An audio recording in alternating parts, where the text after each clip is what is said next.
Bien, muy buenos días con todos.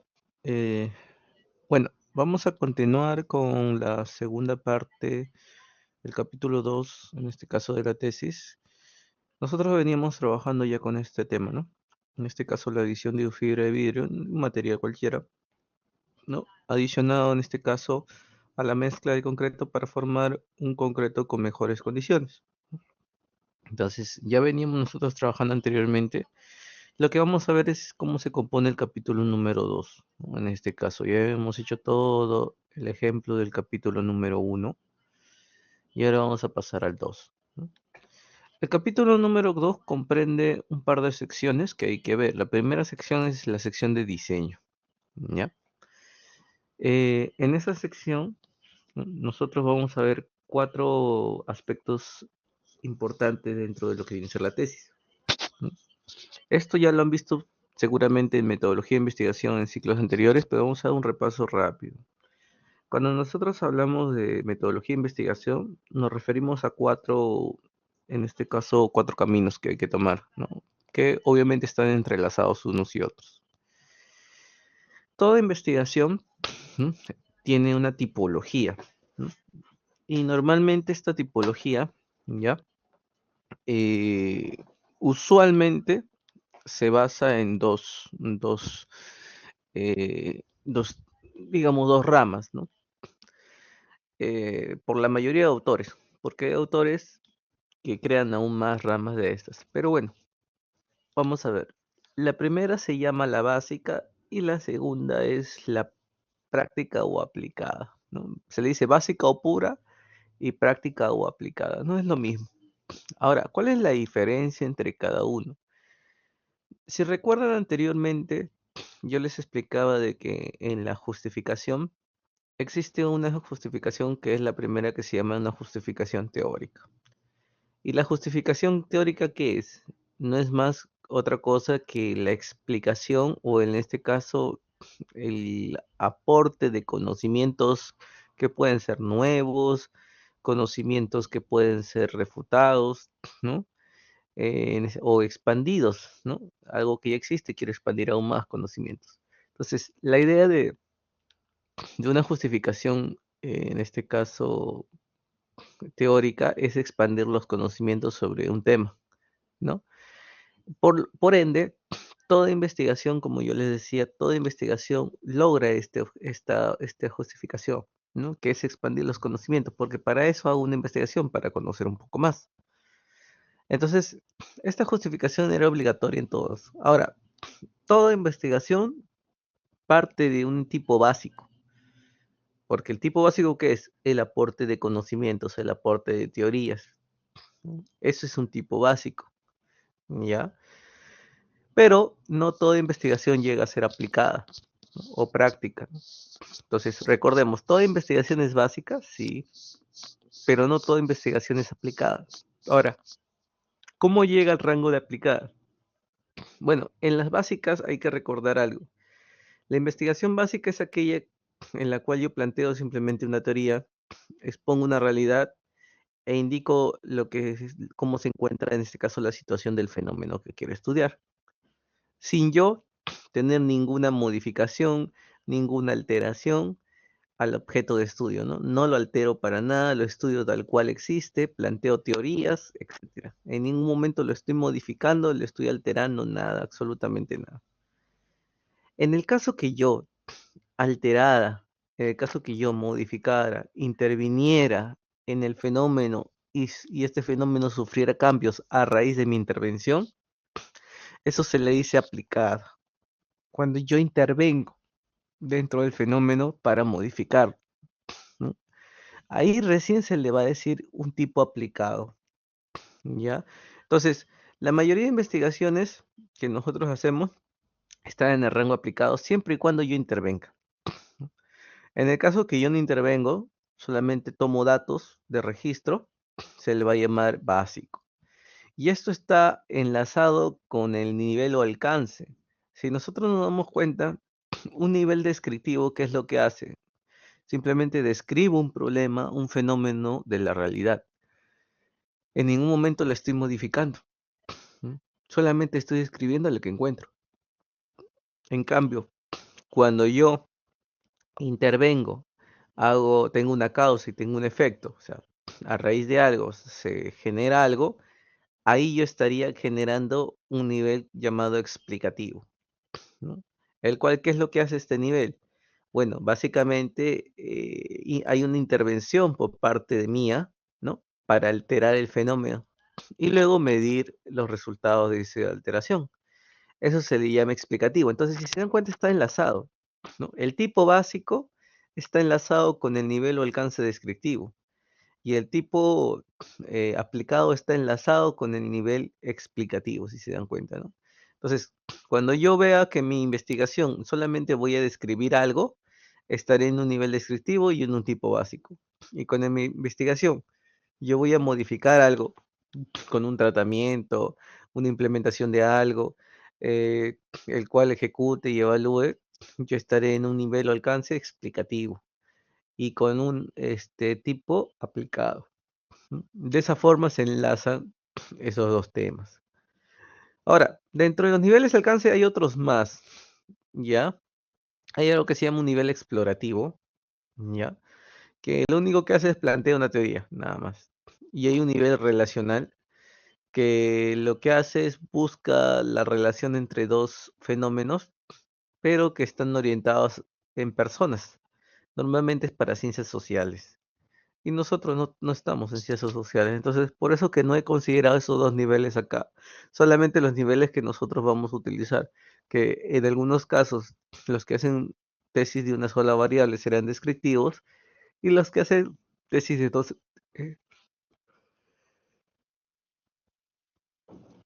tesis de, ¿cómo se llama eso? De dos variables a más, serán en este caso explicativas, ¿no? Siempre y cuando haya una variable causa-efecto, ¿no? Independiente. ¿Ok? Ahora, el enfoque es la manera en la cual yo voy a evaluar cada uno de de estas variables, ¿no? ¿Cómo las evalúo? Las evalúo de un aspecto cualitativo o de un aspecto cuantitativo, o sea, el registro de datos, ¿no? Yo voy, hago una entrevista y obtengo respuestas de personas y luego analizo sus respuestas si me parecen bien o no, desde su punto de vista. ¿No? Eso es un enfoque cualitativo, ¿no?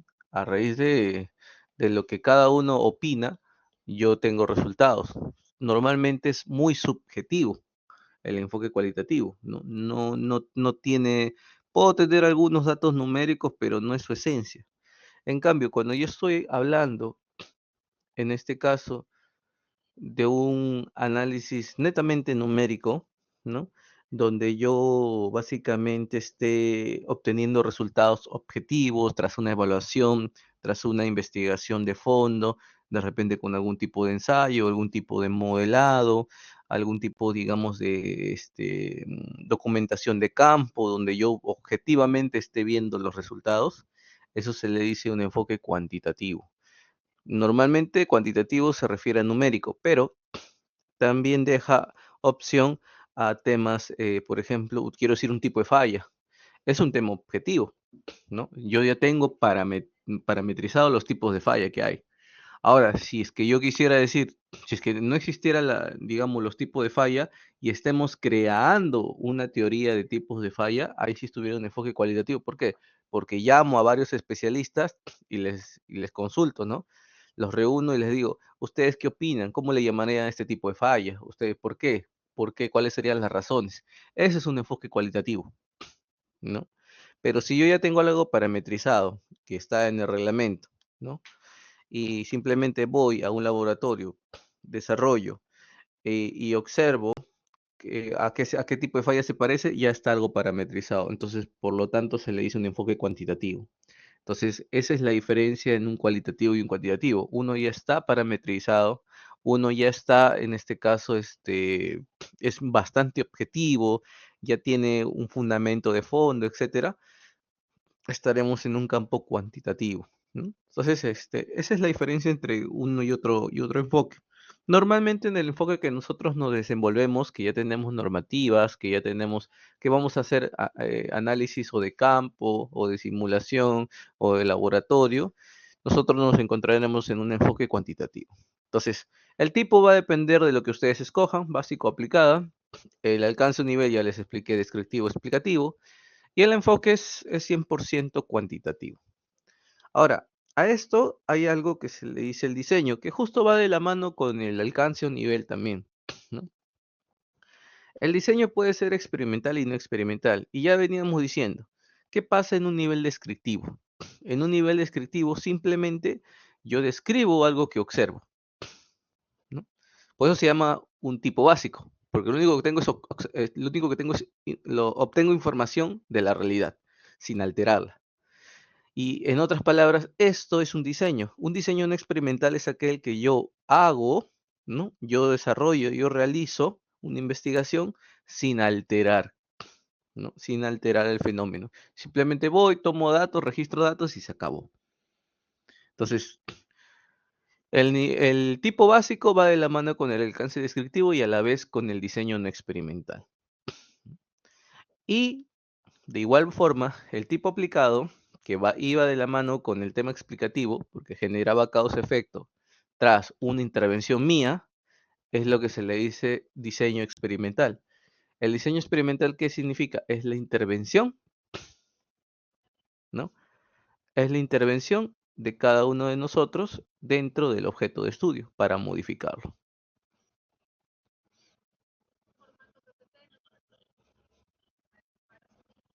¿Ya? Entonces, recuerden, el tipo aplicado va de la mano con el alcance a nivel explicativo y el diseño experimental. Esos van así de la mano.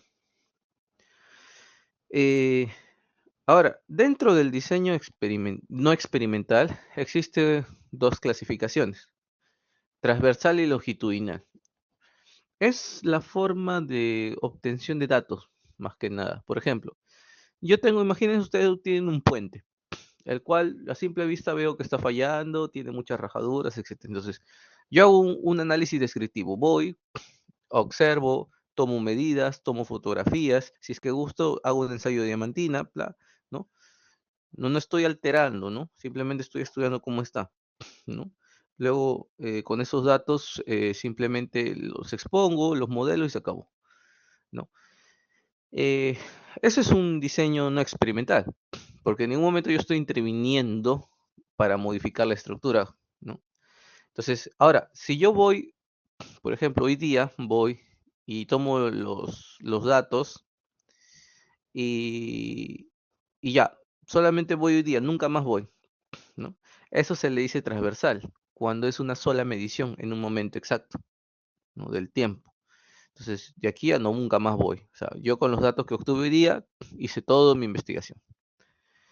Pero ¿qué pasa, por ejemplo, si yo voy hoy día, de aquí a una semana, vuelvo a ir el mismo sábado, el otro sábado y así sucesivamente durante 6 meses, por ejemplo?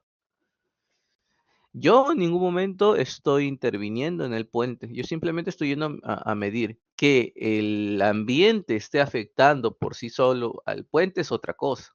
Yo no estoy interviniendo para nada. Yo simplemente estoy estudiando el puente cómo se encuentra en las condiciones durante los 6 meses.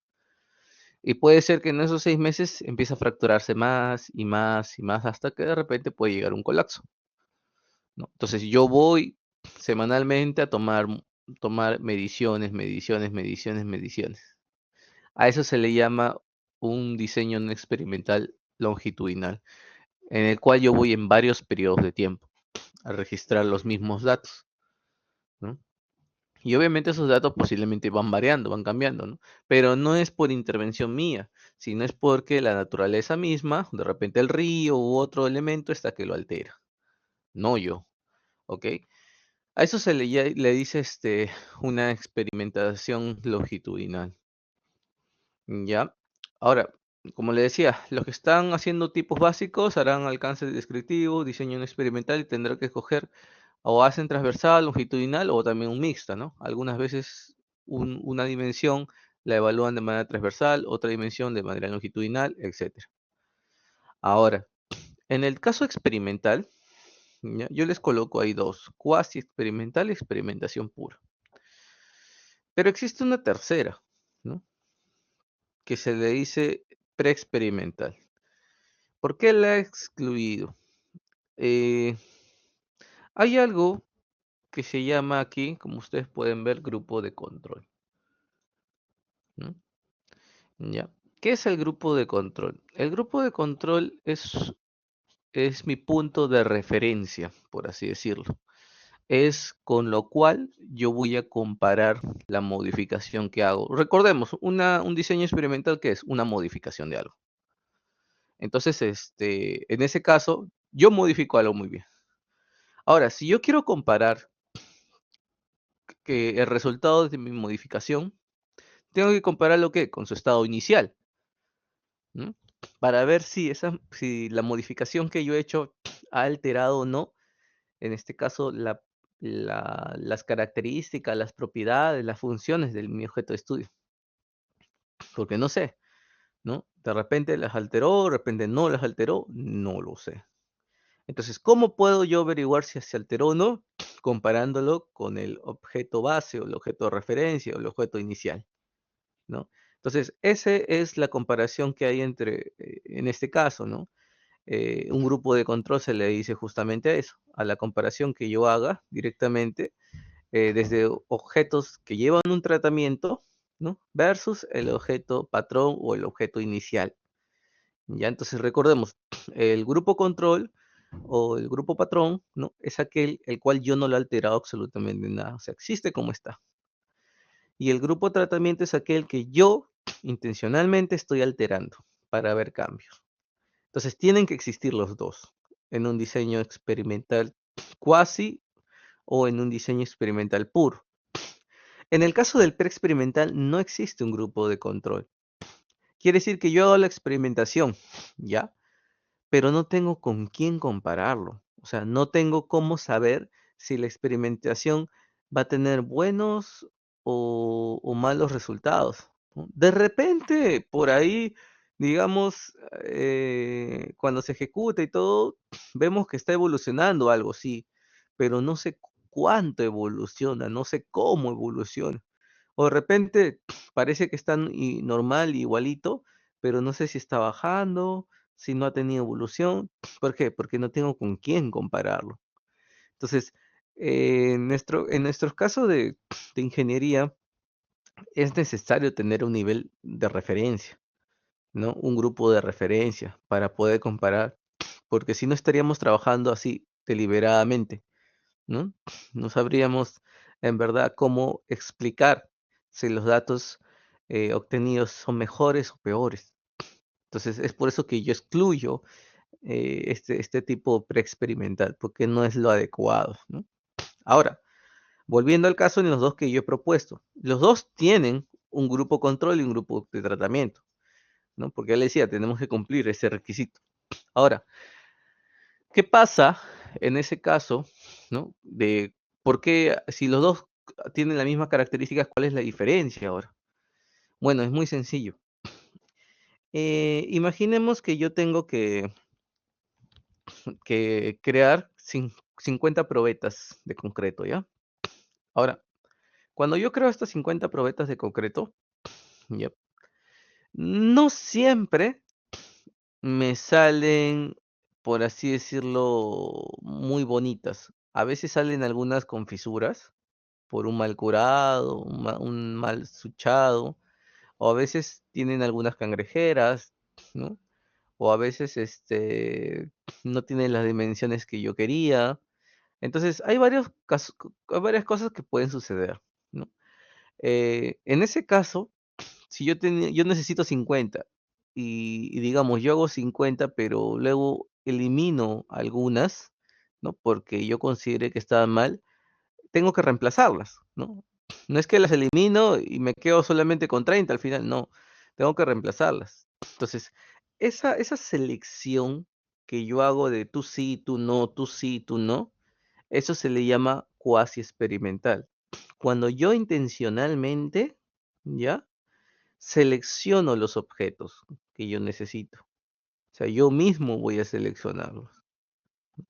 Entonces, hasta llegar a los 50 que necesito, ¿no? Entonces, a eso se le llama cuasi experimental. ¿Y qué sería una experimentación pura? Una experimentación pura significa trabajar con tal cual me salgan las probetas, sin ninguna modificación, ¿no? O sea, sin decir tú sí, tú no, tú sí, tú no. ¿No? O sea, me salieron las 50 probetas, sí. Algunas salieron con carejera. Uy, qué piña, pues tengo que usarlas. ¿No? Entonces, a estos nosotros le decimos experimentación pura. ¿Por qué? Porque estoy trabajando con los datos como deben ser. O sea, tal cual me salieron, ¿no? O sea, obviamente el proceso todo de fabricación ha estado bien, sino que ya por cosas de la vida han salido un poco falladas, ¿no? Pero igual tengo que incluirlas dentro de la población. Entonces, cuando es aleatoria la población, la selección de la población es aleatoria, se le dice experimentación pura. Ahora, el caso de nosotros comúnmente vamos a hacer la cuasi experimental, porque vamos a tratar de buscar de que trabajar con los mejores, en este caso los mejores elementos, los mejores objetos de estudio, para tener buenos resultados, ¿no? Y aparte que la experimentación pura, muchas veces necesitamos mucho más dinero debido a que va a ser aleatorio. Entonces, no solamente necesito hacer 50, sino necesito hacer más para que se escoja aleatoriamente entre ellos. De repente necesito hacer 100. Y de los 100, simplemente escogeré la mitad, que son 50, ¿no? Al azar, como yo guste, etcétera. Pero escojo la mitad, ¿no? Entonces, es un poquito complicado, ¿no? Por un tema de mayores costos, etcétera. Entonces, es mejor nos quedamos en el tema de cuasi experimental. Funciona adecuadamente, sí, no hay ningún problema. Podemos utilizarlo. Entonces, cuando nos hablen de tipos, ya sabemos, básico aplicada, ya sabemos que el enfoque siempre va a ser cuantitativo, el nivel yo lo escojo según el tipo, ¿no? Un descriptivo explicativo, y según el alcance o el nivel que yo haya escogido, si es descriptivo, seré una no experimental, y si es explicativo, seré una experimentación, ¿no? Y dentro de ello, la experimentación que vamos a utilizar es la cuasi experimental, ¿no? Normalmente nosotros. Bien, en esencia, esa es toda la clase de metodología de investigación que ustedes llevaron, ¿no? En su momento. Ya la he resumido. Ahora, no sé si tienen alguna duda adicional. ¿O ha quedado claro esta parte para seguir? ¿O tienen alguna duda con estos cuatro criterios que se les está explicando? Por mi parte, sí lo he entendido, pero me gustaría verlo tranquilamente con mi proyecto, a ver, para ver qué dudas se me surgen Claro. también, ¿no? Claro, claro. Cuando ustedes van a hacer este capítulo, ahí les van a solamente nacer un poquito las dudas. Igual cuando me lo proyecten la siguiente semana, ahí vamos a ver, pues, ¿no? Si lo proyectaron bien o no, ¿no? De acuerdo a su tema, ¿no? La cosa es entenderlo más o menos de una manera simple. Pues, he tratado de explicarlo de una manera muy sencilla estos cuatro, ¿no? Elementos, porque cuando ustedes llevan el curso, sí, pues lo ven hasta a fondo cada uno de estos puntos, ¿no? Haces un montón de ejemplos en otro, ¿no? Pero no me quiero lanzar tanto explicando metodología cuando en realidad lo único que necesitamos es cuatro aspectos fundamentales ahí, ¿no? Escoger en cuál nosotros nos estamos enfocando.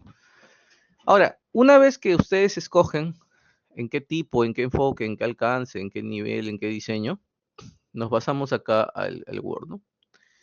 En el Word yo escribo, redacto nada más. ¿Qué tipo estoy utilizando? Por ejemplo, hoy estoy poniendo el aplicado. ¿Qué enfoque? Cuantitativo. Diseño, cuasi experimental. Alcance, explicativo. Ahora, ¿qué hago acá? Una descripción de por qué es un tipo aplicativo, ¿no? Puedo utilizar, en este caso, un autor, ¿no? Que me explique qué es un tipo aplicativo. Un autor que me explique qué es un enfoque cuantitativo. Un autor que me diga qué es un diseño cuasi experimental. Y otro autor que me diga cuál es el alcance que estoy dando en aplicativo, ¿no? Cuál es la definición de cada uno de ellos, ¿no? Con su, eh, bueno, en este caso con su cita, ¿no? Al costado de cada uno de ellos, ¿ya? Ahora, estos autores, ¿ya? Estos autores, normalmente en este capítulo 2, estos autores son libros de metodología, ¿ya? Es un libro de metodología. Eso hay que tenerlo en cuenta.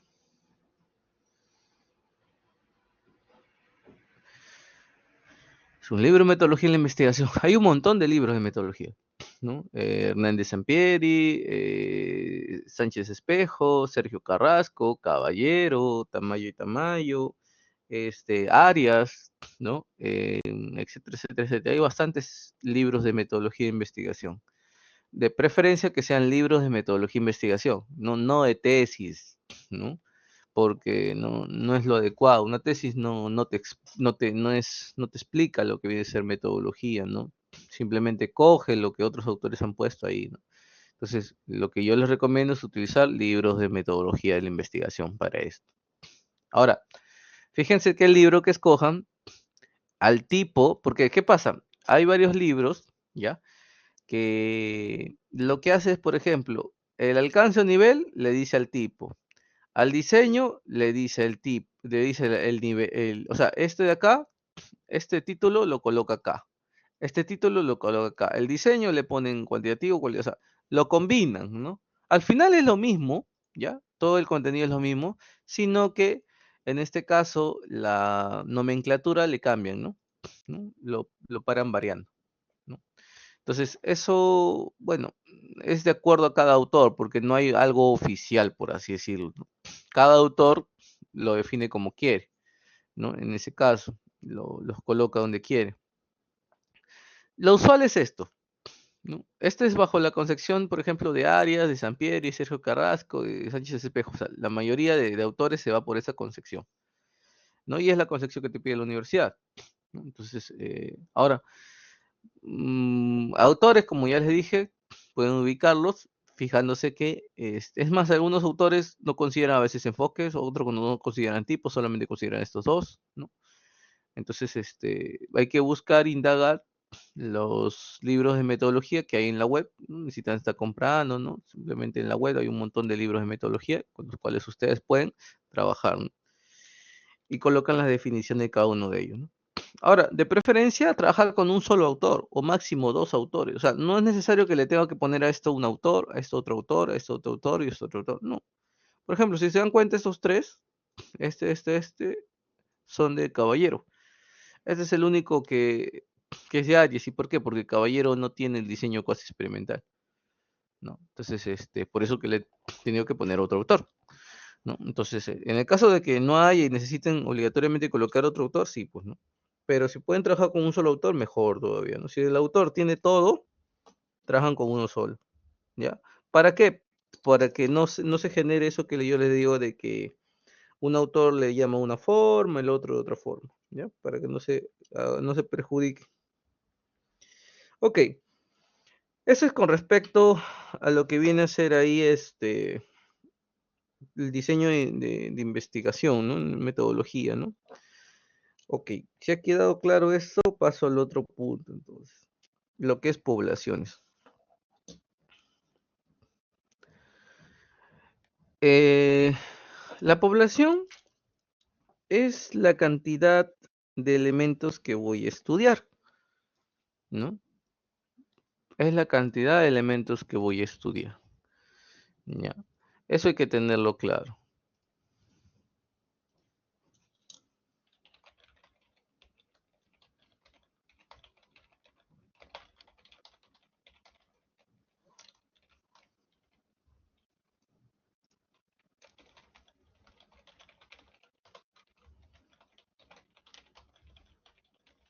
¿ya?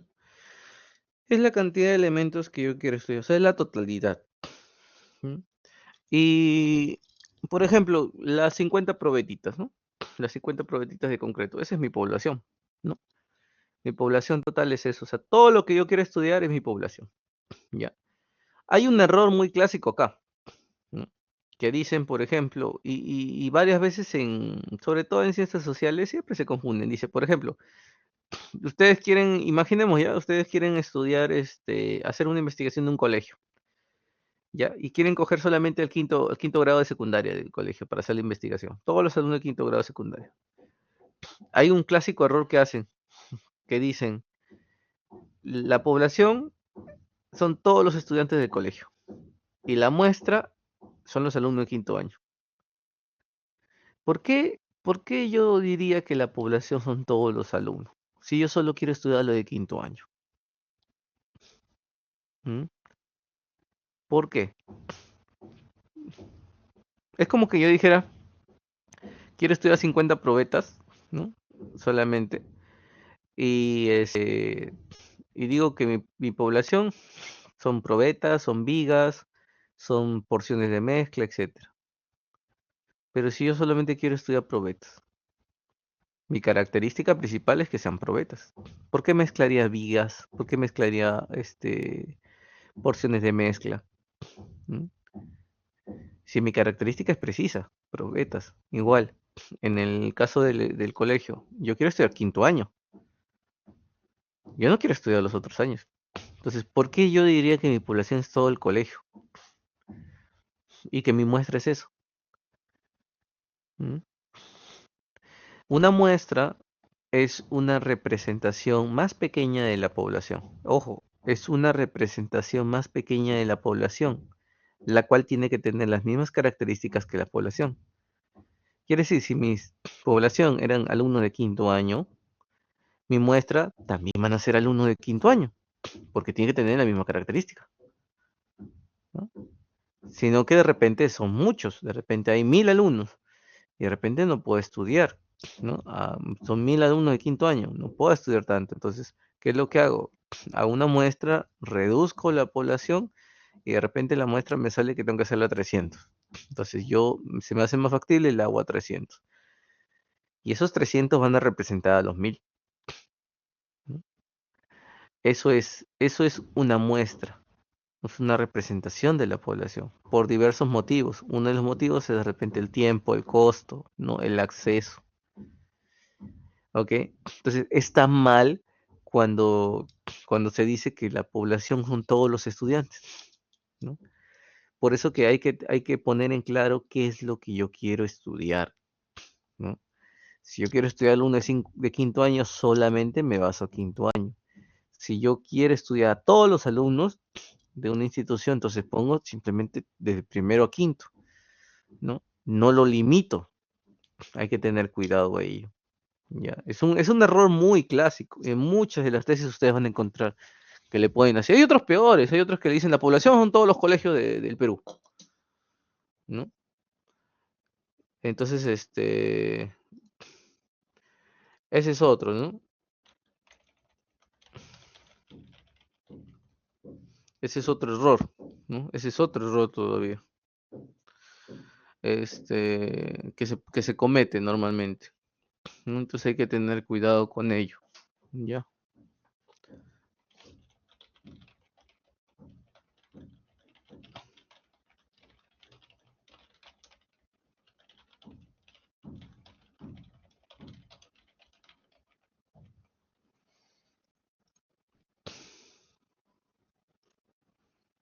¿Ok? Hay que tener en cuenta ello, ¿ya?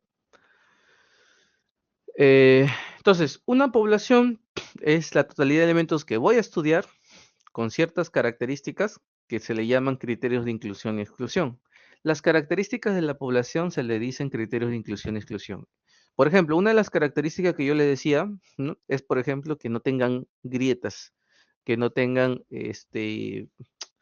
cangrejeras, que, por ejemplo, que sean de 15 por 30, ¿no? O sea, son características que no pueden variar, ¿no? Es como le decía a los alumnos de quinto año, que sean solamente alumnos de quinto año de secundaria, ¿no? Entonces, ese es su criterio de inclusión y exclusión. Quiere decir que de primero a cuarto los excluyo. Para nada los voy a estudiar dentro de mi investigación. Por lo tanto, no tienen nada que ver en mi investigación. No puedo decir que la población son todos los alumnos. Porque mi criterio de inclusión y exclusión es que tengo que excluir obligatoriamente. Igualito acá. Yo tengo 50 probetas, pero las 50, mi criterio de inclusión y exclusión es eso, de que no tengan fisuras, no tengan rajaduras, no tengan cangrejeras y tengan las medidas de 15 por 30. Quiere decir que todo aquel probeta que tenga una medida superior o inferior a la que yo he establecido, que tenga cangrejeras, que tenga fisuras, las tengo que eliminar. No las puedo incluir en mi población, ¿no? Entonces, A esto le llamamos nosotros población, las 50 probetas. Ahora, si se me complica y no puedo estudiar las 50 probetas por X motivos, ¿no? Yo podría hacer una reducción, si es que la norma me lo permite, porque acá hay que tener en cuenta algo. Esas 50 probetas no salieron porque salieron así nomás, ¿no? Salieron después de yo hacer una cuantificación de cuántas necesito, de acuerdo a la norma, eso lo vamos a ver en un rato, ¿no? Entonces, no es que se me ocurrió ponerle 50 y ya. Ese cálculo de los 50 salió bajo, digamos, parámetros que me especifica la norma, que necesito hacer 50. En X motivos, ¿ya? Si en otro caso no existieran parámetros y yo así deliberadamente dijera, quiero 50 probetas, ¿no? O sea, sin razón de ser, quiero 50 nada más. Ah, muy bien. Ahora, y al momento de querer ejecutar dices, uy, son muchas, me sale mucho dinero. ¿Sabe qué? Quiero reducirlo. Esa reducción se le dice una muestra. De las 50 que tenía se redujo de repente a 30, de repente. Muy bien. Entonces, ya, yo trabajo con las 30. A eso se le llama una muestra, la representación más pequeña de la población, que tiene que tener las mismas características. Claro, igual no tiene que tener cangrejeras, no tiene que tener fisuras, no tiene que tener dimensiones mayores o menores a 15 por 30. El único problema es que al hacer yo una muestra, ¿ya? Genero errores. ¿Por qué? Jamás un elemento va a ser idéntico a otro, por más parecido que sea. Ni los gemelos son idénticos, ¿no? Siempre tienen algo distinto, su personalidad, algún tipo de rasgo, etcétera, etcétera, etcétera. Son similares, sí, pero no son idénticos. Entonces, una probeta nunca va a ser idéntica a otra, ¿no? Entonces, ¿qué es lo que ocurre? Esas 30 van a representar a las 50, ¿no? Y bueno, digamos, siempre se va a generar, como vuelvo a repetir, un margen de error ahí, porque es mejor evaluar a todos, las 50, y obtengo los resultados así, verdaderos, ¿no? Tal cual, que evaluar a 30, y eso se le llama inferir. Inferir datos significa que yo básicamente a algo pequeño lo estoy haciendo grande, ¿no? Este, que las 30 está representando a las 50. Es como ustedes cuando hacen, por ejemplo, las encuestas, no las hacen a todo el Perú, ¿no? Que quiero saber quién es el presidente, no lo hace todo Perú, lo hacen a 10.000 personas, por ejemplo, ¿no? No, porque en la vida van a ser los 36 millones, ¿no? Por una encuesta, entonces 10.000 personas. Y lo que opinen esas 10.000 es todo lo que opina el Perú, ¿no? O sea, hay un sesgo bastante amplio, ¿no? Un error bastante amplio. Pero así es como se hace, ¿no? Porque es imposible llegar a todos, ¿no? Entonces, tomaría muchos años, ¿no? En ese caso, de esa forma es como se trabaja la población y la muestra, y ven que hay un error, ¿no? Entonces, de preferencia, yo personalmente considero que no es adecuado hacer una muestra, ¿ya? No es adecuado por el error que se comete, ¿ya? Pero, como les decía, cuando no hay otra salida, es lo único que nos queda hacer, ¿no? Porque tampoco hay que entercarnos, ¿no? O sea, si no hay otra solución, no hay otra forma, hay que hacer la muestra. Pero si hay más opciones, hay más alternativas, bacán, pues, ¿no? Este,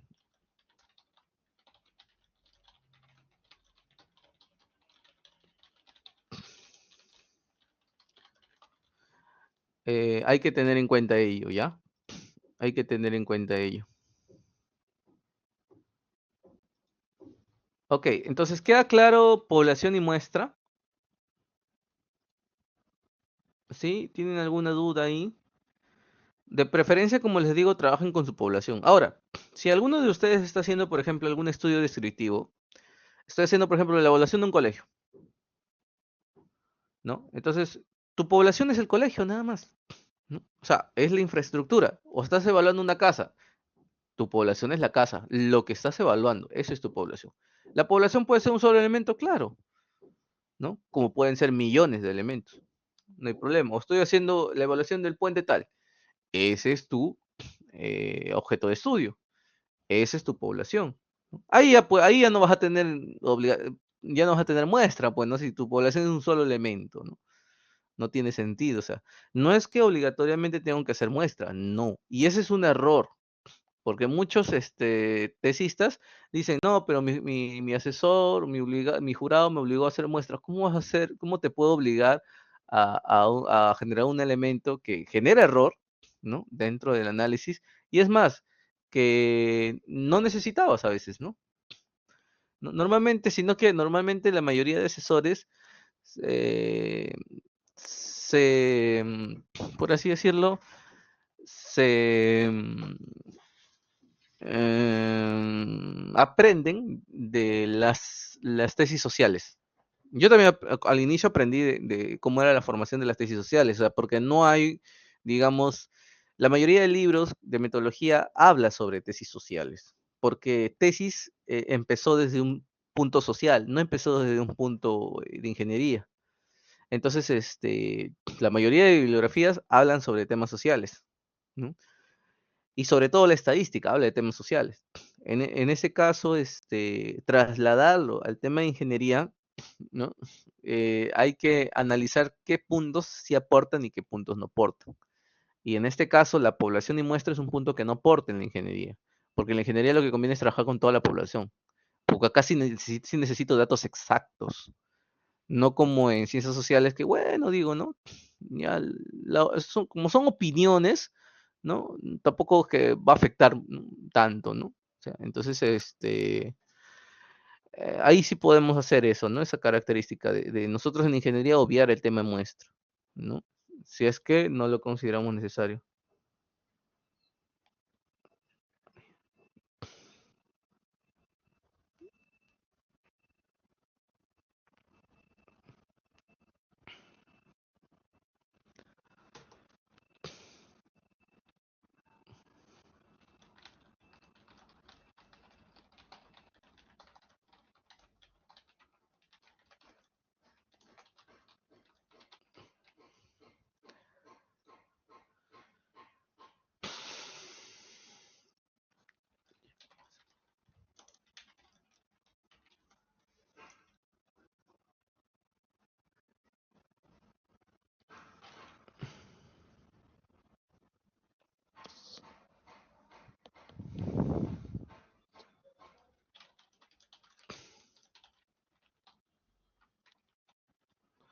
Ok, ahora, recordar que los criterios de inclusión y exclusión son las características que yo estoy proponiendo, ¿no? Para identificar qué población sí y qué población no. Voy a trabajar, ¿no? Eh, ahora, en el caso que por N motivos ustedes necesiten hacer una muestra, ¿no? Necesiten hacer una muestra, eh, tienen que tener dos puntos importantes claros. Eh, el tipo de muestreo y el tamaño de muestra, ¿no? El tipo de muestreo es cómo yo obtengo la cantidad de elementos de muestra, o sea, cómo yo lo selecciono. Y ahí venía lo mismo, puede ser aleatorio, es el tema de algo así que vimos en cuasi experimental y experimental puro, ¿no? Es cuasi experimental era intencionalmente y experimental puro era aleatorio. Entonces, el tipo de muestreo puede ser aleatorio o intencional. Aleatorio que significa que yo aleatoriamente selecciono a los elementos. E intencional que yo escojo cuáles, ¿no? Era lo que yo les explicaba en cuasi experimental y experimentación pura. Y el tamaño de muestra es la cantidad de elementos que voy a obtener para mi muestra. Yo les decía, yo tengo 50 probetas, ¿ya? Y yo quiero reducirlas por N motivos. Muy bien. ¿Cómo la reduzco? Tengo que sacar un tamaño de muestra. Porque yo no puedo decir, yo voy a hacer 30. No. O sea, yo no puedo imponer cuánto va a ser la reducción. Ya, no lo puedo imponer. Entonces, hay una formulita para obtener el tamaño de muestra, ¿no? Es una fórmula estadística, ¿no? Hay varias cosas, ¿no? Que de repente lo han llevado más antes, ¿no? Entonces, en el tamaño de muestra, ¿no? Tengo para muestras infinitas, no infinitas, ¿no? Y de acuerdo a otros parámetros, ¿no? En este caso de lo que viene a ser el nivel de confianza que yo utilice, la asertividad que yo quiera, el margen de error que quiera establecer, etcétera, etcétera, etcétera, varios patrones, me va a salir la cantidad. De repente, cuando yo aplico todos estos patrones, me sale que de los 50 debí obtener 30. Y esos 30 son los que trabajo. No es que yo intencionalmente digo, no, yo voy a hacer 30. No, se tiene que utilizar esa fórmula. ¿Ya? Entonces, algunas veces, de los 50, algunas veces te sale que tienes que hacer 45, por ejemplo. O sea, casi lo mismo, ¿no? Entonces, mejor hago toda la población. Cuando son poblaciones pequeñas, la muestra casi te sale casi igual. En cambio, cuando estamos hablando de poblaciones como 1000, por ejemplo, 1000, 10.000, así, ¿no? La muestra sí te sale mucho más pequeña, ¿no? Te sale 200, 300, algo ahí, ¿no? Entonces ahí sí son considerables, ¿no? Pero cuando son datos pequeños, como le voy a recalcar, ¿no? Como me imagino que mi población sean 20, 30, 40, 50, las muestras te van a salir casi iguales. Va a diferenciar 5 o 6 elementos, ¿no? No más. Entonces, conviene hacer una totalidad de la población para trabajo. ¿Ok? Entonces, repitiendo ello, conviene hacer siempre el estudio de la totalidad de elementos, ¿no?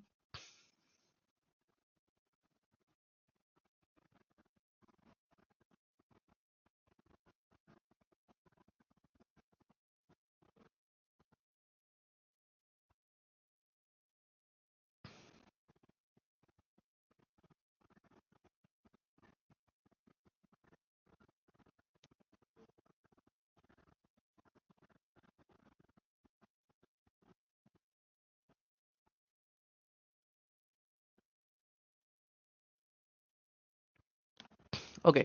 Ahora, les decía que en el caso de los que están haciendo descriptivas, no tiene mucho problema, porque normalmente en las descriptivas ya tienen cuál va a ser la población que van a escribir, y la descriptiva normalmente es uno, dos, tres elementos como máximo, ¿no?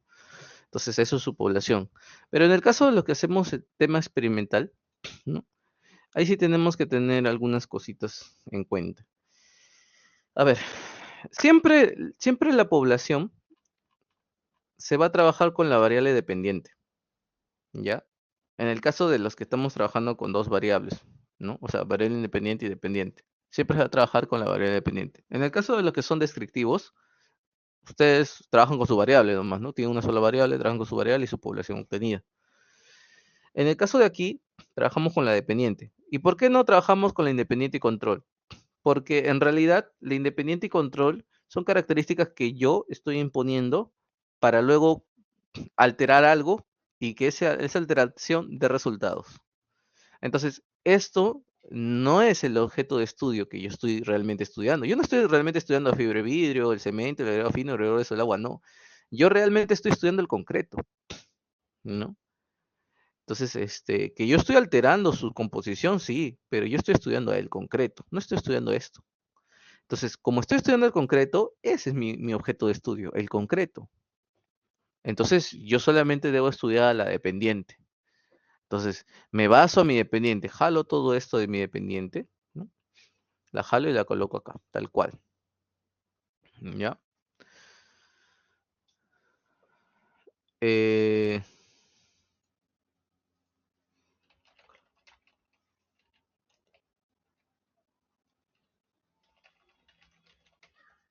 yo tengo acá mi variable dependiente y mis dimensiones, ¿no?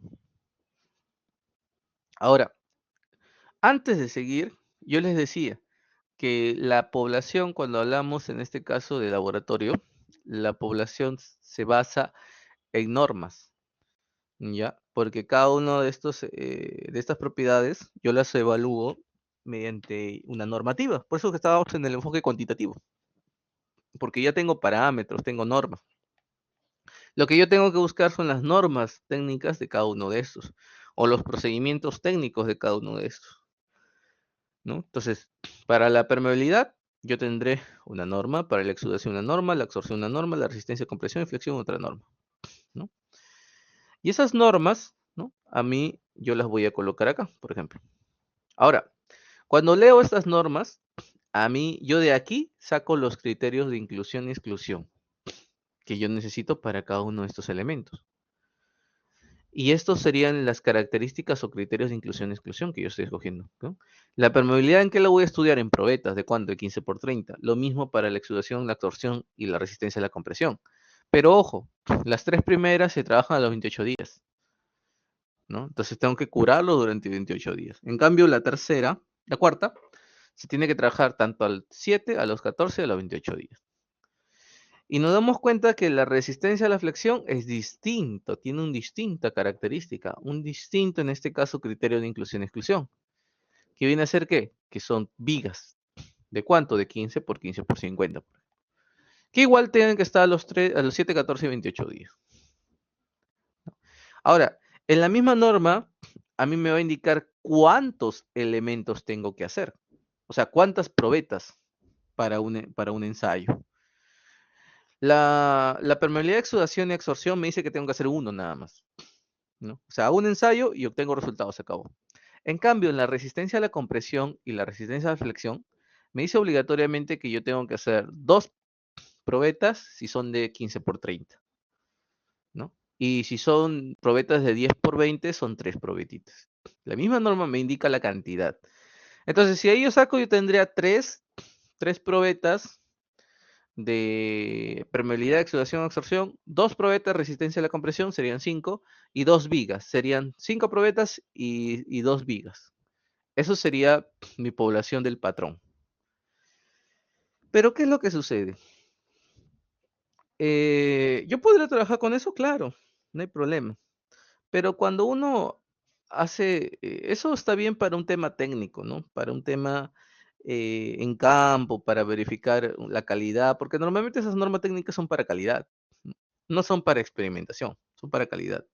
Pero en el caso de que nosotros estamos haciendo experimentación, ¿ya? Eh, surge algo, la estadística no puede trabajar con un solo elemento, ¿no? Los datos, por así decirlo, no son, por así decirlo, 100% reales, ¿no? O sea, no son acertados, mejor dicho, no son 100% acertados, ¿no? ¿Y debido a qué?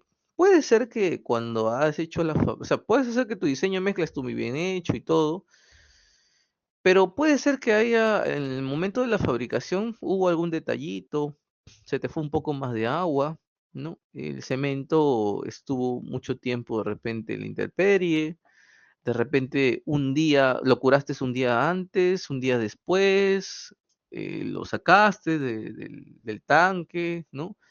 Puede ocurrir un montón de cosas. Entonces, esos detallitos podrían alterar, ¿no? Los datos. Y como yo solamente he hecho un elemento, ¿no?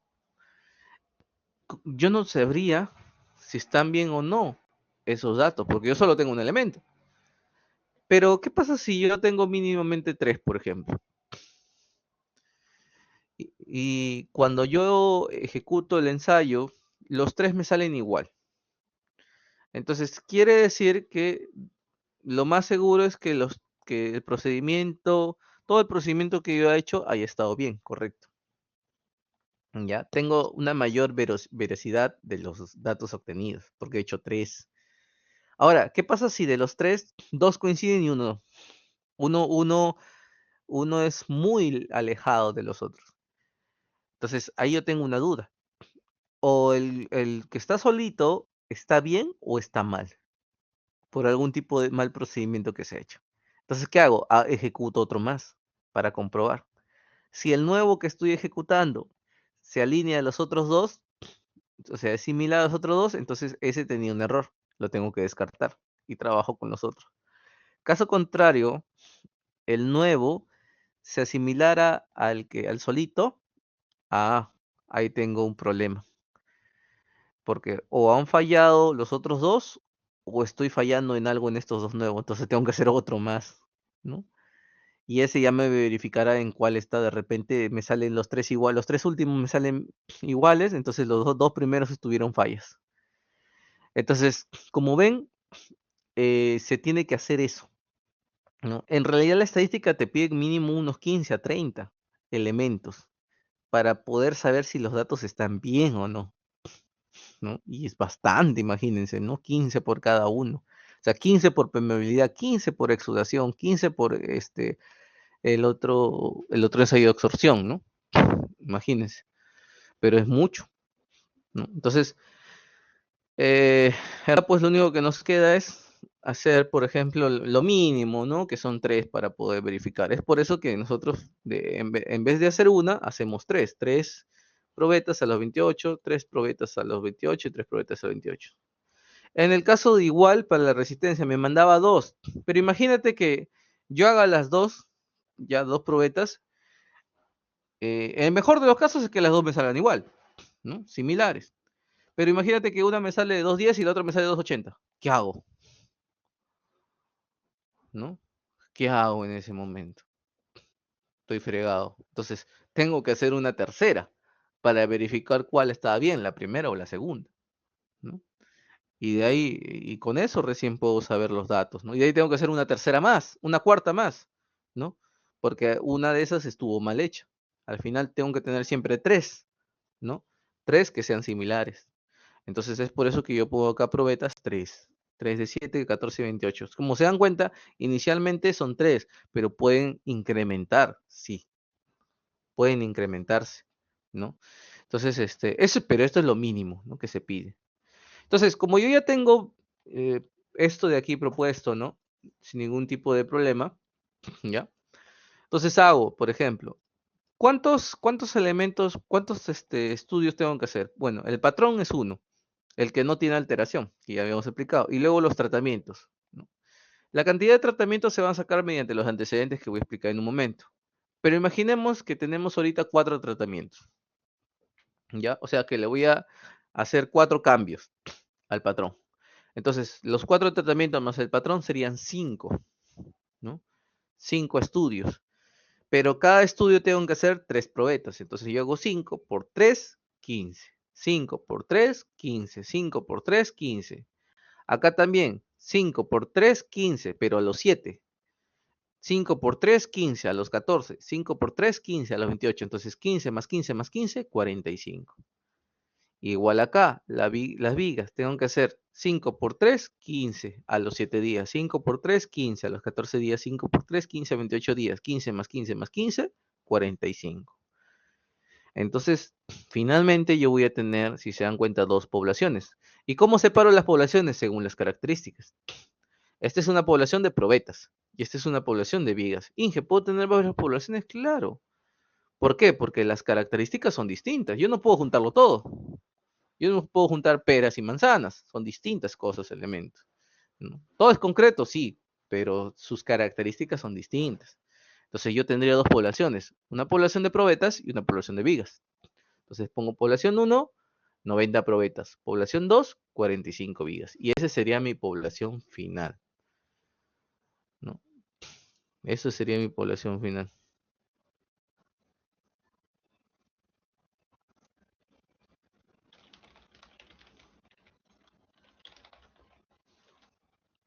¿Ya? Entonces, eso sería el tema de poblaciones. Así es como normalmente se saca una población, ¿no? Entonces, esto de aquí, yo lo traslado al Word, ¿no? Acá. Y está. Faltaría poner las normas, ¿no? Y luego explico, ¿no? La población final del estudio serán 90 probetas de concreto de 15 por 30, 45 vigas de 15 por 15 por 50, las cuales deben cumplir los criterios de inclusión y exclusión. ¿Cuáles? Y explico los criterios de inclusión y exclusión que yo quiera colocar, ¿no? Que para mí considero que son necesarios, importantes.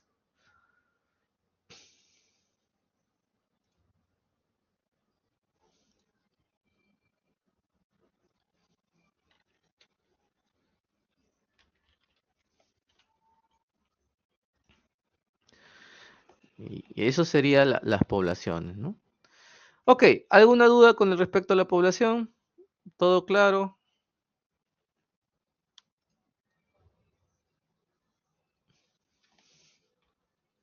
Profe, sí. Ya, perfecto, listo. Entonces seguimos entonces con el otro punto. Control de mediciones. Ok, aquí la universidad separa este punto en dos cosas. Bueno, tres cosas en realidad, pero dos cosas son juntas, técnicas e instrumentos y luego procedimientos, ¿ya? En técnicas e instrumentos, ¿ya? Ojo, vuelvo al tema de metodología de la investigación. ¿Por qué? Hay dos tipos de técnicas e instrumentos. Hablando desde un aspecto de conceptos, ¿ya? Cuando yo hablo en un procedimiento de laboratorio o de campo, de técnicas e instrumentos, me refiero a los materiales, los utensilios, los equipos que yo utilizo para ejecutar. Una prensa hidráulica, un tamiz, en este caso cucharas, bandejas, trompo, etcétera. Todo eso, ¿no? Son instrumentos de laboratorio, ¿ya? Son instrumentos de laboratorio. Pero la tesis aquí no habla de eso. La tesis aquí, cuando dice técnicas e instrumentos, se refiere a técnicas e instrumentos de recopilación de datos, en este caso metodológicos, porque muchas tesis ya cometen este error de colocar los materiales de laboratorio, los instrumentos de laboratorio, porque sí, se le llama instrumentos, se le llama materiales, sí, o sea, está bien, pero no te pide eso la tesis. La tesis lo que te está pidiendo aquí en técnicas e instrumentos son las técnicas e instrumentos, en este caso metodológicos para la recopilación de datos. ¿Qué significa recopilación de datos? Después que tú hayas hecho todo el procedimiento de campo, ¿no? O sea, tú hiciste todo el procedimiento de campo, etcétera, etcétera, hiciste tus ensayos o fuiste a campo, mediste, fuiste a ver el puente, etcétera, no lo sé. Listo, se acabó todo el campo, voy a oficina. Se refiere a ese punto en el que tú estás yendo a oficina, no el punto anterior, ¿ya? Entonces, a eso se le dicen técnicas instrumentales. La técnica es la manera en la cual yo voy a recopilar la información, sea del laboratorio, sea del campo, sea de lo que sea. Y el instrumento es donde yo anoto la información obtenida. Un claro ejemplo es, por ejemplo, cuando ustedes los encuestan, ¿ya? Cuando ustedes los encuestan, la persona se acerca a ustedes y los entrevista primero, ¿no? Les pregunta sus datos, ¿no? Si, a ver si cumplen con los criterios de inclusión de la investigación para tomarles en este caso la recopilación de los datos, etcétera, ¿no?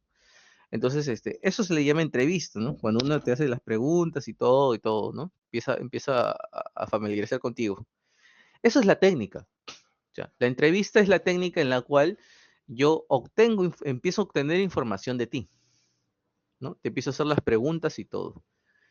Y el instrumento es donde ellos llenan todo lo que te está preguntando, que normalmente es un cuestionario, ¿no? O es una ficha de cotejo. Ellos están preguntándote, ¿no? Su edad va marcando, ¿no? Tu género va marcando, ¿no? ¿Te gusta esta comida? Sí, van marcando, ¿no? Entonces, donde ellos marcan, donde ellos anotan, eso se le dice el instrumento. Un cuestionario que puede ser una hoja, ¿no? Cuestionario donde están llevando, o una tablet, ¿no? O una laptop, ¿no? Etcétera, ¿no? Entonces, el instrumento, ahora, ojo, que el instrumento no es la hoja, no es la tablet, no es la laptop. El instrumento es el cuestionario, ¿no?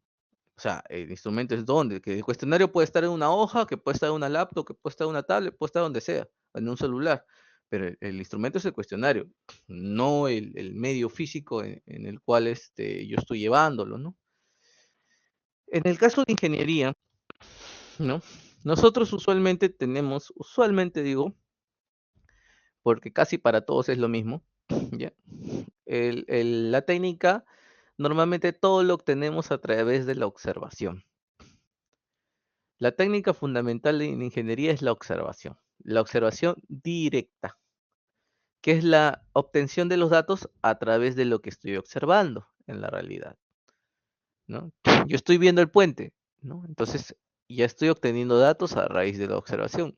Estoy viendo los ensayos de laboratorio, ya estoy obteniendo datos a raíz de la observación, ¿no? Estoy haciendo el modelado, ya estoy obteniendo datos a raíz del modelado, ¿no?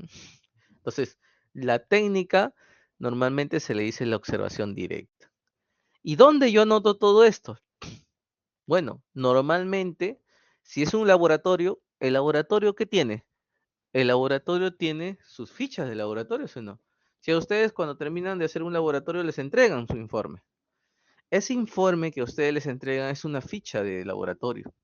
Es donde el laboratorista anota todo lo que ha obtenido, ¿no? Porque él observó, rompió su probeta. ¿Cuánto le salió? 270 ya. Ese dato de ahí que observó, ¿no? Lo anotó en la ficha, ¿no? Entonces, la ficha de laboratorio o ficha de campo, de repente voy con mi ficha de ver al puente, veo el tamaño de las rajaduras, tomo foto, anoto eso, estoy observando y estoy anotando en mi ficha de observación, ¿no? Entonces, el instrumento clásico de la observación es la ficha de observación, o también llamado ficha de laboratorio, ficha de campo, ¿no? Ficha de simulación, si estoy haciendo una computadora, etcétera, etcétera. Entonces, para ustedes en ingeniería, normalmente trabajamos con esos dos. La técnica es la observación directa y el instrumento es la ficha de observación, ¿ya? O ficha de laboratorio, como quieran llamarlo ustedes, pero es una ficha de recolección de datos, ¿ya? Entonces, igualito que en el caso de metodología de acá arriba, ¿no? Buscamos un autor también del libro de metodología de investigación, ¿no? Los mismos libros de metodología hablan sobre esto. Y lo colocamos, ¿no? El significado o la definición de cada uno de esos términos que vamos a utilizar, ¿no? Mediante un autor. Eso es técnicas e instrumentos. Entonces, que quede claro, no confundir con lo que vienen a ser los ensayos de laboratorio y todas esas cosas, todos los materiales de laboratorio, eso no es, por favor. Tengan cuidado ahí. ¿Ya? Bien. Entonces, hasta acá todo claro con control de medición, con lo que vienen a ser técnicas e instrumentos. Ahora, una vez que ustedes hayan hecho esto, la segunda fase de control de mediciones es lo que se le llama procedimientos. Procedimientos no es otra cosa que explicar la fase de ejecución del proyecto. Acá voy a explicar qué voy a hacer, sea en un laboratorio, sea en un campo, sea en una simulación, donde yo voy a hacer el estudio, tengo que explicar detalladamente qué voy a hacer, paso a paso. Por ejemplo, si ustedes van a ver al puente, ¿cuáles son los primeros pasos? Los permisos, los accesos, ¿no? En este caso, por dónde voy a entrar, qué voy a ir, qué materiales. Ahí sí empiezo a redactar qué materiales voy a utilizar, ¿no? Por ejemplo, ¿no? Voy a llevar tal cosa, tal cosa. Si voy a hacer un ensayo de diamantina, muy bien, qué empresa lo va a trabajar, o si yo estoy llevando el instrumento, ¿no? Con qué fecha está calibrado, de dónde lo estoy obteniendo, si lo he comprado o no, etcétera. O sea, todo eso y luego indico el procedimiento, cuál es el procedimiento de calibración disculpen, de diamantina que voy a utilizar, cuántos puntos voy a hacer, dónde lo voy a hacer específicamente, etcétera, etcétera, ¿no? En ese caso que solamente vaya a registrar fisuras, este, o algún tipo, digamos, de falla, muy bien. ¿De qué punto voy a comenzar? Primero voy a la subestructura, luego la superestructura, cómo voy a hacer, cuántos pilares tiene, qué tamaño es la plataforma, la sección, o sea, toditito tengo que especificar paso a paso qué es lo que voy a hacer. Una bitácora, ¿no? De todo lo que voy haciendo. Si estoy en un laboratorio, ¿no? En este caso, bueno, disculpen, si estoy en una simulación igual, ¿qué software estoy utilizando? ¿Qué licencia es? ¿Qué versión de software es?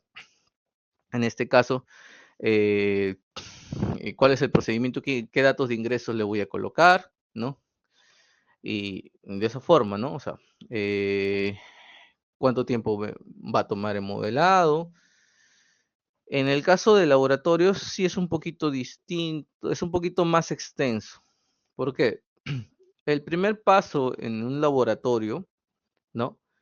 Es la selección de los tratamientos, lo que yo les decía acá, ¿no? O sea, ¿cómo yo sé que son 4 tratamientos? Entonces, la selección de tratamientos, para yo generar la selección de tratamientos, lo primero que tengo que hacer es basarme en los antecedentes, ¿ya? Los antecedentes a mí me ayudan para saber en esta etapa eh, qué porcentajes voy a utilizar, porque no es que yo también le voy a meter por meter cualquier porcentaje, ¿no? Si es que hay antecedentes que ya han hecho estudios similares, ¿no? Al mío, Entonces puedo basarme en ellos para ver sus resultados, ¿no? O sea, no ir a la deriva, ¿no? No ir de repente, yo le quiero colocar cualquier porcentaje, ¿no?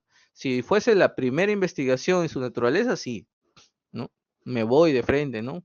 A probar. Pero cuando son ya investigaciones que ya han tenido antecedentes, lo más recomendable es ubicar los antecedentes y ver qué porcentajes ellos han usado. Y es lo que hago acá. Yo estoy seleccionando 3 antecedentes, ¿no? Adecuados a lo mío, ¿ya? Y de esos 3 antecedentes, por ejemplo, ¿no? ¿Qué se abrió esto? De esos 3 antecedentes, a ver,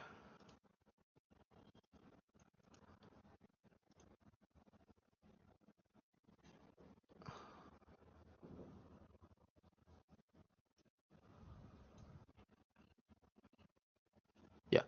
De esos 3 antecedentes, yo voy a analizar cuáles han sido sus resultados. Por ejemplo, el primer antecedente que yo estoy teniendo aquí es el antecedente de, en este caso, de Rasul. Luego tengo el de Kant y luego tengo el de Nalpian, ¿no? Son 3 autores que yo he analizado para mi estudio. Si ustedes tienen más, se colocan todos, ¿no? Todos los autores. Ahora, cada uno de ellos analiza diferentes cosas, ¿no? Rasul, por ejemplo, analizó la resistencia a la compresión y la absorción. Kant, la resistencia a la compresión, la absorción y la densidad. Y Danapandian, la absorción y la densidad, ¿no? Entre ellos se han distribuido ahí, ¿no? Entonces, ¿qué es lo que yo tengo que colocar? Bueno, usualmente yo coloco el menor valor obtenido y el mayor valor obtenido. Por ejemplo, yo digo que cuando se trabajó con el patrón, quiere decir al 0%, se obtuvo el menor valor de resistencia. O sea, imaginemos que me dio 210. Y cuando yo le adicioné o le reemplacé 15%, ¿no? En este caso de fibra de vidrio, ¿qué pasó? Incrementó. ¿Cuánto? En su mayor valor. Quiere decir que al 15% fue el mejor valor obtenido de la resistencia. Imaginemos que subió a 280. De repente el autor hizo más, hizo 20, 25%, pero al 20, 25% ya empezó a decaer nuevamente la resistencia, porque no es que siempre va a subir, va a llegar a un punto máximo y luego empieza a decaer, ¿no? En ese caso, ¿no? El autor pues me indica, ¿no? Prácticamente cómo ha ido la evolución de los datos. Entonces, yo simplemente aquí pongo el valor máximo, el mejor valor de todos. Igualito para Kant, ¿no? Kant dice que al 10% obtuvo el mejor valor. Y en absorción de agua, dicen ellos, ¿no? Rasul al 10, Kant al 15 y la Danapandian al 20. Y en la densidad, Kant al 15 y la Danapandian al 20. Entonces, me están diciendo que los mejores valores obtenidos, no es en el patrón, quiere decir que hay mejoras con la fibra de vidrio, sí. Y las mejoras se están dando en un rango, algún autor lo dice el 10, el otro 15 y el otro 20. ¿No? Entonces, tengo 3 rangos amplios, sí, porque entre el 10 y el 20 hay 10 porcentajes, ¿no?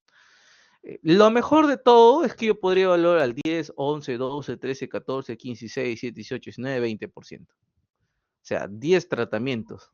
El problema es el dinero, ¿no? Porque me va a costar hacer los 10 tratamientos.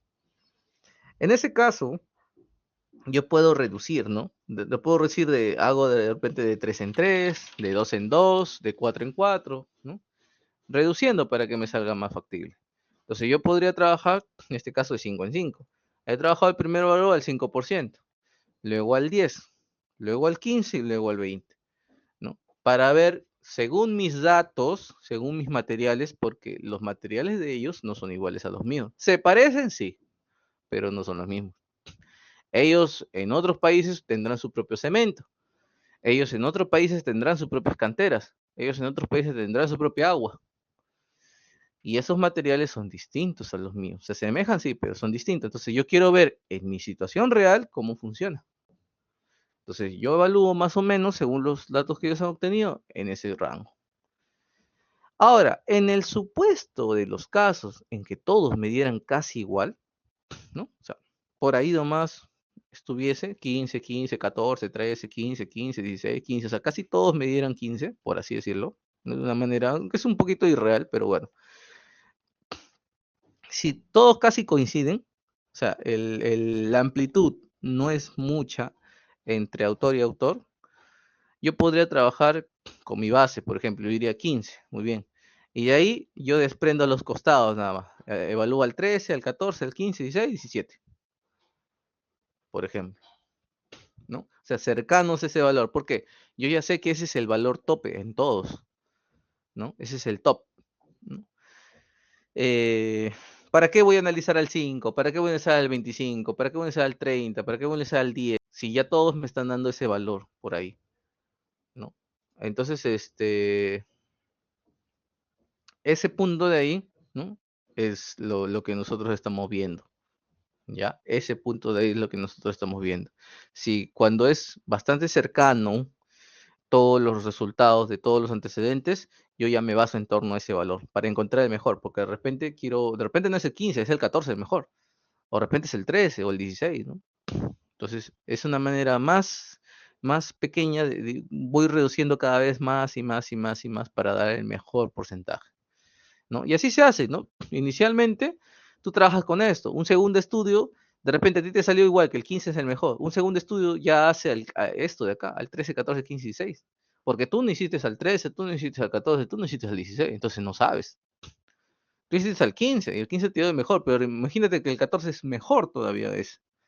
Tú nunca lo vas a saber, ¿por qué? Porque no hiciste esa evaluación. Pero otra persona que sí lo haga el estudio, sí le va a salir los datos.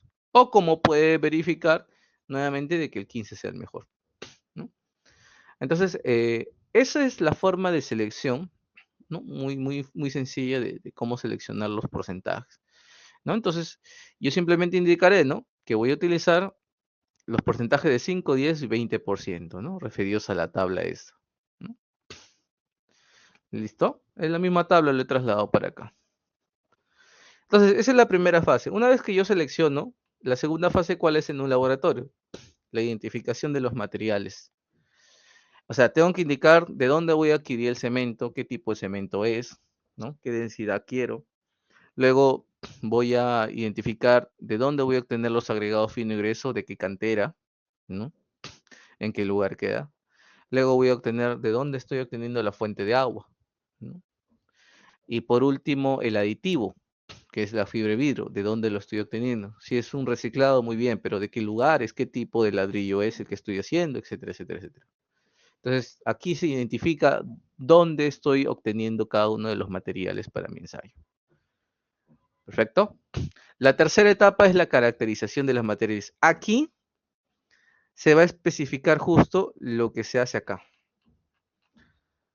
Esto de acá. Aquí es donde yo hablo de eso ya.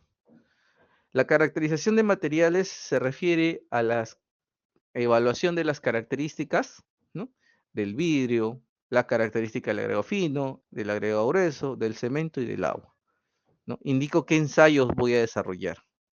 Cuando yo en tesis 2, bueno, en el siguiente curso, bueno, si es que llegan a hacer en tesis 2 los laboratorios, cuando ustedes hagan los laboratorios, en el informe final de tesis, esta fase 3 se le agrega los resultados de estos ensayos. O sea, ya no se pone a futuro, sino se pone en pasado. Y ya no se redacta, ¿no? Voy a hacerle el ensayo tal, ¿no? Sino se dice, se realizó el ensayo de peso específico de la fibra de vidrio, obteniendo el resultado de tal. Y se acabó, ¿no? Se realizó el ensayo de, por ejemplo, peso unitario del agregado fino, obteniéndose el valor de tal. En cambio, ahorita, lo único que yo puedo hacer es redactar, ¿no? Para la fibra de vidrio se van a hacer los siguientes ensayos, tal, tal, tal. Para el cemento, tal. Para el agregado fino y agregado grueso, tales ensayos. Para el agua, tales ensayos. Solamente redacto los ensayos que voy a hacer. Más no los resultados, ¿por qué? Porque todavía no los tengo, ¿no? Cuando yo desarrolle ya la fase de laboratorio, recién los puedo especificar. Ok, la cuarta fase es el diseño de mezcla. A ver, si yo estoy haciendo un concreto y yo ya hice mi caracterización de materiales, yo necesito esa caracterización para hacer mi diseño, ¿no? En base al peso unitario, al contenido de humedad, la absorción, el peso específico y lo que viene a ser la granulometría, el tamaño nominal, yo puedo hacer mi diseño de mezcla. Entonces, aquí yo voy a poner los parámetros que voy a utilizar y la metodología que voy a usar, porque para un diseño de mezcla hay varios, ACI, módulo de fineza, combinaciones, etcétera, etcétera, etcétera. Entonces, yo voy a escoger el mejor diseño, el más apropiado que yo considere, y lo voy a colocar y los parámetros que voy a utilizar para el diseño. En el caso que yo haga un adobe o un ladrillo de arcilla, el ladrillo lo usaré la ITTEC, ¿no? Que es la norma técnica, en este caso, que se utiliza para elaboración de ladrillos. En el caso de adobe, utilizo la S080, ¿no? Que me indica justamente cómo elaborar el tema del ladrillo, de tierra, reforzada, ¿no? Si están haciendo suelos, en suelos acá indicaré la norma técnica peruana para la extracción de calicatas, porque el suelo yo lo obtengo mediante una calicata, ¿no? Entonces indicaré ahí las condiciones, cuántas calicatas de acuerdo para qué fin, si es para carretera, para edificación, ¿no? Cuántas debo hacer según los metros cuadrados que me pida. Entonces, esa explicación se redacta aquí, en el diseño, ¿no? Para cada uno de los casos que nosotros queremos hacer. Luego viene la quinta fase, ¿no? Que viene a ser, en este caso, los ensayos del patrón. Ya, los ensayos del patrón.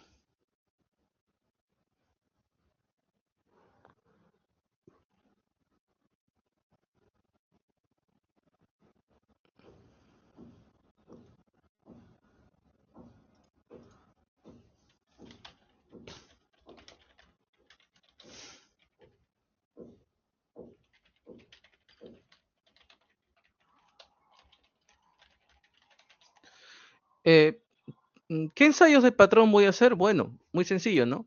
¿Se acuerdan que acá yo había puesto patrón y tratamientos, ¿no? Entonces yo desagrego, ¿no? El patrón, ¿cuántos son? Estos. Y el tratamiento, estos, ¿no? Son 3, 3, 3, 9 y 9, ¿no? Porque son 3, 3, 3, 3, 3, 3, 3, 3, 9 y 9. Eso es para el patrón.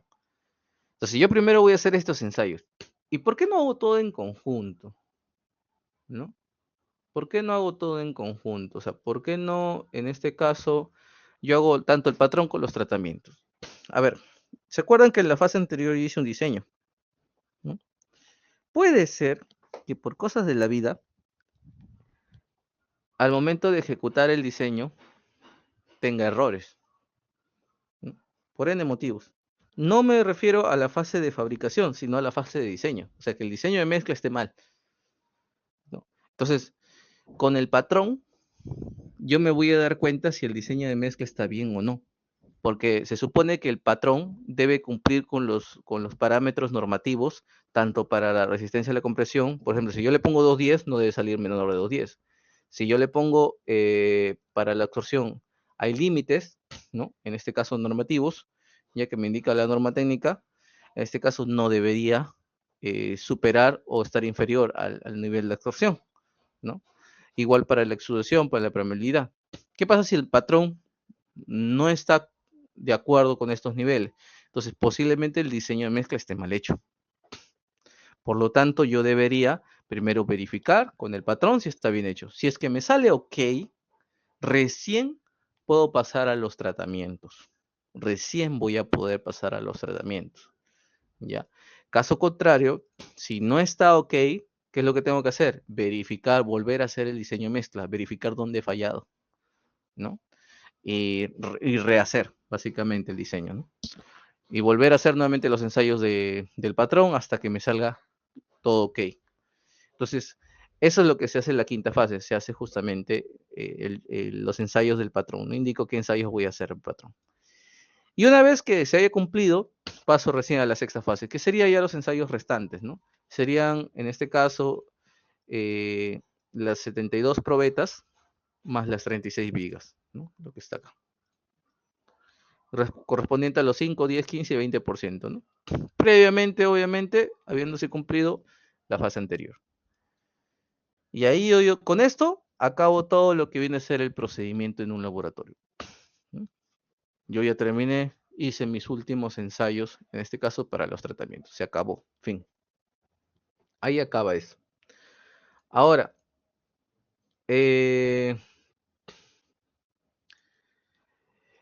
Después de mediciones, bueno, hasta acá pregunto, porque acá termina mediciones, control de mediciones. Hasta acá pregunto, ¿todo ok? De acá solamente faltaría análisis y aspectos éticos. Hasta acá todo ok, ¿alguna duda?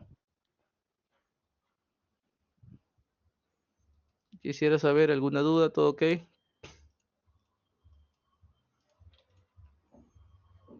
¿Sí, estimados?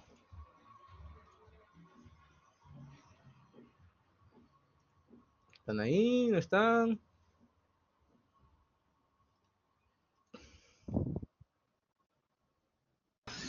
Sí, ingeniero, todo. Ya, Sí, profe, sí, todo bien. ya. Bueno, el último punto sería el análisis de datos. El análisis de datos corresponde una vez que yo haya obtenido los datos mediante el instrumento, en este caso la ficha de observación, la ficha de registro, ¿no? La ficha de campo. ¿Qué hago con estos datos ahora? ¿Qué hago con este instrumento? Bueno, paso ya en este caso al último punto que viene a ser el análisis de datos. Que sugiere las últimas tres fases. La primera fase, que es la séptima, ¿no? Es tal cual lo dice, la presentación de los resultados de campo de laboratorio de simulación se presenta mediante tablas, según los objetivos de la investigación. ¿Qué quiere decir esto? Si el objetivo específico número 1 decía, eh, en este caso, si existe variación de la permeabilidad, ¿no? En este caso, con la adición de fibra de vidrio, muy bien, presentaré los resultados del laboratorio de la permeabilidad nada más, ¿no? En donde se indiquen al patrón, al 5, al 10, al 15 y al 20%. Y ahí observaré si hubo o no diferencias, ¿no? En una tabla. Igualito para la exudación. Presentaré en una tabla los resultados obtenidos a los 28 días de la probeta con la exudación del patrón, del 5, 10, 15 y 20%. Y yo explicaré ahí, ¿no? La diferencia, si hubo o no diferencia, ¿no? Si hubo mejora o no, ¿no? Y así sucesivamente, ¿no? De la resistencia, compresión y flexión. Eso es el séptimo paso, ¿no? La presentación de tablas de resultados de laboratorio. Ahora, una vez que termina ahí, pasamos a la última fase que es la estadística. En la octava fase se presentan las tablas descriptivas. ¿Qué son las tablas descriptivas? Todo resultado, ¿ya? Se debe analizar, en este caso para temas experimentales, se debe analizar mediante un ensayo, mediante métodos estadísticos. En la, en la séptima fase, ¿ya? Yo en una tabla puedo ver cómo cambian, ¿no? Cómo mejoran o cómo disminuyen los resultados visualmente, ¿no? Pero en un análisis estadístico, ya la estadística de por sí me indica, mediante un análisis numérico que hace, ¿no? Si hubo mejoras o no. Entonces, el primer dato estadístico son los datos descriptivos, donde te pone la mediana, la moda, la desviación estándar, el coeficiente de varianza, ¿no? La simetría y la kurtosis. Te presenta todo eso. Y tú, según esos datos, vas viendo el comportamiento de cada uno de los resultados obtenidos. Y por último, la novena fase, ¿qué hace? Contrasta ya la hipótesis. ¿Mediante qué? Mediante el análisis diferencial estadístico. ¿Qué es lo que hace? Hace un análisis de varianza o una regresión lineal, según lo que necesita el estudio. Eso se ve ya en tesis 2, ¿ya? Toda esta explicación del análisis estadístico se ve en tesis 2. Y ahí se escoge, ¿no? Qué tipo, digamos, de análisis de varianza se va a hacer, si es ANOVA, Kruskal-Wallis, o si se va a hacer una regresión lineal múltiple, ¿no? Bueno, o no se desarrolla, ¿no? De acuerdo a las condiciones que te pide. Entonces, esta es la última fase del análisis de datos, ¿no?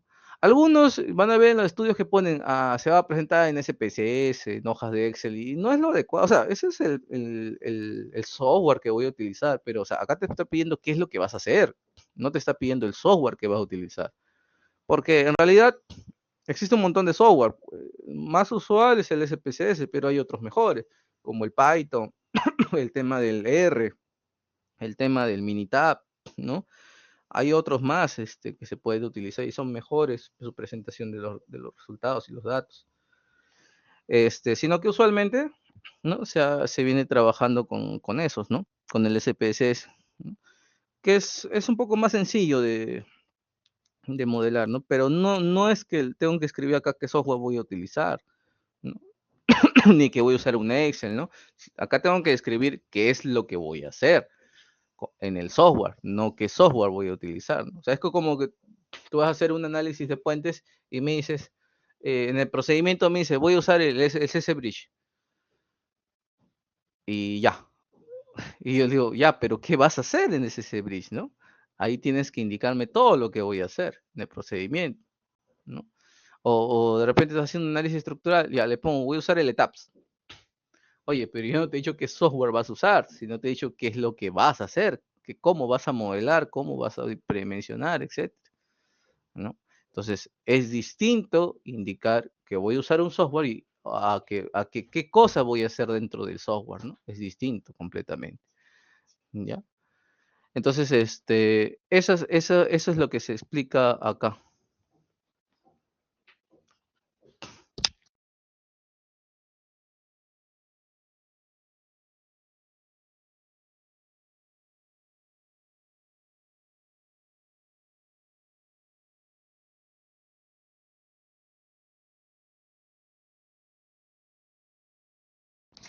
Ok, entonces ese es el análisis de datos. Y por último, los aspectos éticos. Los aspectos éticos se refieren digamos, a normas que yo tengo que aplicar dentro del estudio para que no exista ninguna dificultad. ¿Como cuál? La primera aspectos éticos es que la investigación que estoy haciendo no dañe los seres vivos ni los ecosistemas. Ojo, obviamente, ¿no? Nuestra investigación no debería alterar, en este caso, el ambiente donde vivimos, ¿no? Y si en caso lo fuese a hacer, tendríamos que solicitar, mediante la Comisión de Ética de la Universidad, el visto bueno por parte de ellos, ¿no? Porque ya va a haber una cierta responsabilidad, ¿no? Si no hay, indicamos pues que no va a atentar, así como pongo, ¿no? Luego, la investigación cumple con las normativas del código de ética, ¿no? Referente justo a ello. En este caso, el consentimiento informado, ¿no? ¿Qué se refiere con el consentimiento informado? El consentimiento informado es cuando yo voy a obtener datos de un tercero y los voy a publicar. Si ustedes están haciendo en una empresa la evaluación de algo y esos datos son de la empresa y ustedes lo van a publicar, entonces tienen que pedirle permiso a la empresa porque van a publicar sus datos. Si ustedes hacen una entrevista, una encuesta a personas, esas personas tienen que tener el conocimiento de que los datos que le estás bueno, las preguntas que le estás haciendo y los datos que estás recolectando de esas personas los vas a publicar. Tiene que tener el consentimiento, ¿no? En el caso de que ustedes hacen laboratorio, no hay ninguna necesidad para hacer consentimiento, porque ustedes lo están haciendo ustedes mismos. O sea, si la labor la están haciendo ustedes mismos, no hay problema. Pero si los datos lo están extrayendo de otro lado, de otra persona, de otra institución, ahí sí tienen que pedir permiso. Eso se llama el consentimiento informado, ¿no? Hay un modelito de consentimiento informado. Eso lo vamos a ver la siguiente etapa de la última fase, que son los anexos. Ahí se voy a presentar cuál es el consentimiento informado, ¿no? Para aquellos que les toque hacer. Y el otro punto son los permisos que le decía, ¿no? Pero estos permisos se refieren a los accesos. Si yo voy a, por ejemplo, si yo voy a hacer un estudio donde necesito ingresar a una vivienda de un tercero o a un local o algún espacio público, pero digamos, hacer una calicata, ¿no? No puedo ir y excavar y ya, ¿no? O sea, tengo que pedir un permiso. Entonces, ese permiso para acceder a hacer ello, tengo que especificarlo ahí. Cuando se refiere a ello, se indica permiso a accesos, ¿ya? Son los permisos a acceso, ¿ya? Eso hay que dejarlo en cuenta. Si ustedes van a ingresar a una institución para hacer la evaluación, ¿no? En este caso, no estoy diciendo que ustedes le van a pedir consentimiento informado de ellos, no, porque la evaluación la van a hacer ustedes, no ellos. Pero ustedes tienen que ingresar a la institución para hacer ustedes mismos su estudio, eso necesitan un permiso de acceso, ¿no? Entonces, ese permiso también indican si lo tienen que sacar o no, ¿no? Si es que no necesitan, no hay problema. En cambio, por ejemplo, lo de concreto, lo de ladrillo, no necesitan permisos, ¿no? Porque ustedes mismos lo hacen, ¿no? Entonces, no hay ningún inconveniente ahí. El hecho de que tengan un laboratorio no significa que te estén permitiendo un permiso al acceso al laboratorio, sino que simplemente ustedes han obtenido el servicio del laboratorio, que no es un permiso, ojo. Y el tercero se refiere al tema del plagio, ¿no? Quiere decir que debemos cumplir con el porcentaje de similitud que nos pide la universidad, que es el 20%. No podemos superarlo, ¿no? Esos son los puntos de aspectos éticos que nosotros debemos tener en cuenta. Ahora, a esto seguramente en algún momento se le va a sumar el tema de la IA, ¿no? Porque ahora el Turnitin te detecta tanto plagio como porcentaje de IA. Porque hay algunas tesis que sí son muy... Yo les he enseñado desde un inicio a utilizar la IA como herramienta, más no como solución total, ¿no? La IA es una herramienta que yo puedo utilizar para ayudarme a avanzar, agilizar, pero no es que le voy a decir a la IA, redáctame una tesis y lo copio y lo pego, ¿no? Entonces, tampoco es eso. Ustedes le he dicho yo, copias, revisas, modificas, etcétera, etcétera, etcétera. No es que copio y pego y se acabó. Ojo ahí. Porque ahora el Turnitin te detecta la IA. Entonces, en un momento les van a observar ese porcentaje de IA, ¿no? Que no debería existir tampoco, ¿no? No debería existir. Que pueden utilizar, como les dije, para que les ayude, sí, pero ustedes tienen que aportar, como dicen, humanizar el texto, ¿no? Aportar, modificar, ¿no? Para que se vea que ustedes lo han desarrollado. ¿Ya?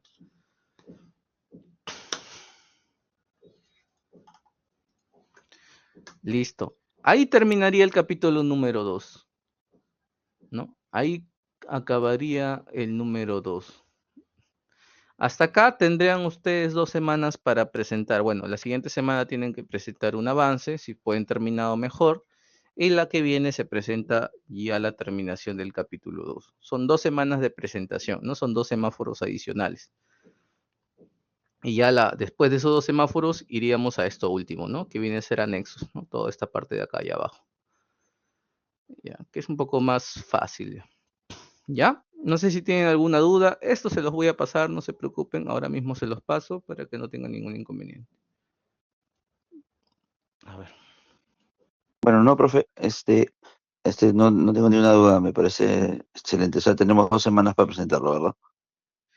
En realidad tienen que presentar un avance la siguiente semana, ¿no? Que es el primer semáforo, ¿no? Y luego la siguiente, el otro semáforo. O sea, son 2 semanas de presentación. En 2 semanas deberían terminarlo, ¿no? Pero, como les decía, tienen sí o sí que presentar, si es que no pueden terminado, un avance la siguiente semana. Les observo y la que viene ya lo termina, ¿no? Perfecto, Y porque no vaya a ser que dicen, no, en 2 semanas recién presento, uy, pero ya estás perdiendo un semáforo, tengan cuidado con eso. exacto. Profe, también, justamente me estaban preguntando por las notas del parcial, los compañeros. Eso, Les escribí, creo, en el grupo de WhatsApp, no, o creo que no, bueno, la semana pasada, si ustedes se dan cuenta, hay problemas en el sistema, sí, ¿no? sí, sí, No les aparece, a mí me parece lo mismo, no me aparece. Yo ya comuniqué el día martes, si no me equivoco, sí, el día martes comuniqué al área respectiva. Justo ahorita me han enviado un correo de confirmación. Terminando la clase voy a confirmar ello porque por ese problema no me deja subir notas y no me deja revisar el sistema. Entonces necesito yo tanto que me deje revisar el sistema como subir las notas, ¿no? Entonces no me permite ninguno de los dos. Ese tema lo tengo con los dos grupos. Ya comuniqué, como le dije, el día martes y ahorita justo estoy revisando mi bandeja. Me han mandado para enviar la captura en este caso de lo que viene a ser la evidencia. Ahorita justo lo voy a enviar también con el WhatsApp de ustedes, donde ustedes me envían, si es que ustedes pueden subir más fotos ahorita de que no les está saliendo en el sistema, ya sería bacán para yo juntar también esas evidencias que ustedes también no les está saliendo y por lo tanto porque hay varios que me han enviado por mensajería y me han enviado por el WhatsApp también sus tesis, ¿no? Entonces, eso estoy haciendo ahorita Ya, y si me pueden enviar ahí las capturas de sus sistemas que no les carga, no les sale, porque creo que no les está saliendo, ¿no? No, Entonces, sale vacío todo. claro, sale vacío, igual a mí me está saliendo vacío. Y es más, ese día ustedes mismos me crean como evidencia que lo hicieron. O sea, hay evidencia que lo hicieron, pero ya no Sí. aparece. Ujú. Entonces, esa evidencia, por favor, envíenmelo ahorita al WhatsApp, en el grupo de WhatsApp, ya, para poder yo enviar la evidencia, porque eso es lo que me están pidiendo ahorita, y para que lo solucionen, ¿no? Y me aperturen el sistema para subir las notas, ¿ya? Ok, profe, bacán. Yo les comunico a los compañeros. Sí, igual, ni bien me aperturen. Yo siempre, una vez que están las notas, yo les digo, ya están subidas las notas. Y listo, ¿no? En el grupo de WhatsApp, y ya. Perfecto, profe, ¿Ok? muchas gracias. Ya. Listo. Entonces, señores, la siguiente semana vamos a ver ya las revisiones, ya del capítulo número 2. Listo, señores. Si no hay mayores dudas, espero por favor las evidencias en el grupo de WhatsApp para yo poder enviar. ¿Ya? Profesor, buenas, una consulta. Debemos avanzar hasta donde aspectos éticos, ¿correcto? Exacto, aspectos éticos. Ya, perfecto, le agradezco, gracias. Ya. Listo, señores. Si hay cualquier consulta, me avisan nada. ¿Ya?